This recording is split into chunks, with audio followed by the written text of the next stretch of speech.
തൃപ്പൂണിത്തുറയിലെ government KM UP സ്കൂളിൻ്റെ പഴയ കെട്ടിടം, അതായത് ഉപയോഗിക്കാത്ത പാചകപ്പുരയുടെ പഴയ കെട്ടിടമാണ് ഇടിഞ്ഞു വീണത്.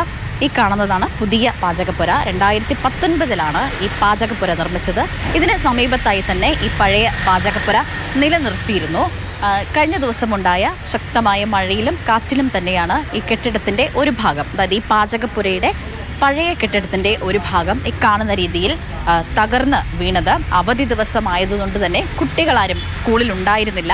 ഇനി ഏതെങ്കിലും കുട്ടികൾ ഈ സംഭവ സ്ഥലത്ത് ഈ സംഭവം നടക്കുമ്പോൾ ഈ സമയത്ത് ഇവിടെ ഉണ്ടായിരുന്നുവെങ്കിൽ ഒരു വൻ ദുരന്തം തന്നെ ഉണ്ടായേനെ. പക്ഷേ അവധി ദിവസമായതുകൊണ്ട് തന്നെ വൻ ദുരന്തം ഒഴിവായി എന്ന് തന്നെയാണ് പറയുന്നത്. ഈ പാചകപ്പുരയുടെ ഒരു ഭാഗമാണ് ഇടിഞ്ഞു വീണത്. തൊട്ടപ്പുറത്തായി കാണുന്നത് റോഡാണ്.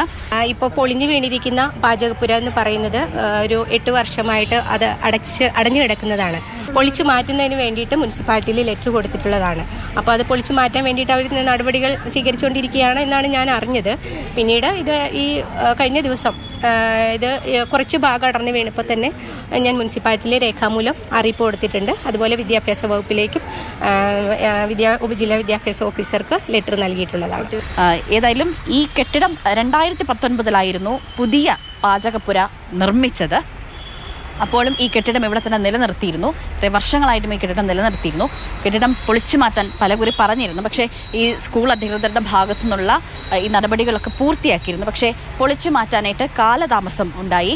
അതിന് പല പ്രതിസന്ധികളും നേരിടേണ്ടി വന്നിരുന്നു. മുനിസിപ്പാലിറ്റി നമ്മൾ നിരന്തരമായിട്ട് കംപ്ലൈൻറ്റ് ഇത് ചെയ്തിട്ടുണ്ട്. മുനിസിപ്പാലിറ്റിയിൽ അവർ ടെൻഡർ കാര്യങ്ങളായിട്ടുണ്ട്. ഈ ഒരു ചെറിയൊരു ബിൽഡിംഗ് മാത്രം പൊളിക്കാനായിട്ട് ഗവൺമെൻറ്റിൽ ഉണ്ടാകുന്ന തടസ്സങ്ങൾ സാമാന്യ ബോധമുള്ള മനുഷ്യർക്ക്, നാട്ടുകാർക്ക് എല്ലാവർക്കും അറിയാം.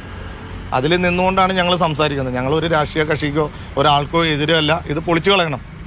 ഇത് നമുക്ക് നാളെ ഒരു അപകടം വന്നിട്ട് ഇത് ചെയ്യേണ്ട കാര്യമല്ല, ഇത് പൊളിച്ചു കളയേണ്ടത് തന്നെയാണ്. എന്തായാലും പലകുറി പറഞ്ഞതാണ് ഈ കെട്ടിടം പൊളിച്ചു നീക്കണം, അപകടാവസ്ഥയിലാണ് എന്ന് പറഞ്ഞതാണ്. പക്ഷേ പൊളിച്ച് നീക്കിയിരുന്നില്ല. അതുതന്നെയാണ് ഈ കെട്ടിടത്തിൻ്റെ ബലക്ഷയം, അതുതന്നെയാണ് ഈ അപകടത്തിന് കാരണമായിരിക്കുന്നത്. ഈ പ്രദേശവാസികളും അതുതന്നെയാണ് പറയുന്നത്. തൊട്ടടുത്ത് മറ്റൊരു ഗവൺമെൻറ്റിൻ്റെ മറ്റൊരു സ്കൂളും പ്രവർത്തിക്കുന്നുണ്ട്. ആ കെട്ടിടവും ഇത്തരത്തിൽ ഈ ബലക്ഷയമുണ്ട്, പൊളിഞ്ഞു വിടാതെ നിൽക്കുന്നു എന്ന് തന്നെയാണ് ഈ പ്രദേശവാസികളൊക്കെ തന്നെയും പ്രതികരിക്കുന്നത്. ക്യാമറമാൻ ജോയ്സിയാറിനൊപ്പം സ്നേഹ മോൾ നൈനാൻ, മാതൃഭൂമി ന്യൂസ്, കൊച്ചി.